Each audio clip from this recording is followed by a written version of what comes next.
കനത്ത മഴയിൽ തിരുവനന്തപുരം നെടുമങ്ങാട് വീട് തകർന്നു. ആനാട് സ്വദേശി ബിജിയുടെ വീടിന്റെ അടുക്കള ഭാഗമാണ് തകർന്നത്. ആളുകൾ പുറത്തേക്ക് മാറിയതിനാൽ ആളപായം ഒഴിവായി.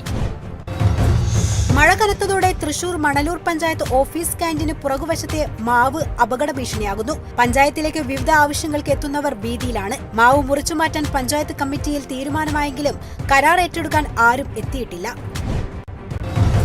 Malappuram Thrikkannapuram community health centre സംരക്ഷിക്കണമെന്നാവശ്യപ്പെട്ട് കവനൂർ നിള പൈതൃക സംരക്ഷണ സമിതിയുടെ ആഭിമുഖ്യത്തിൽ ആശുപത്രി പരിസരത്ത് ഒപ്പുശേഖരണം നടത്തി. ഗാന്ധിയനും മുൻ ആശുപത്രി വികസന സമിതി അംഗവുമായ നാരായണൻ ഉദ്ഘാടനം ചെയ്തു.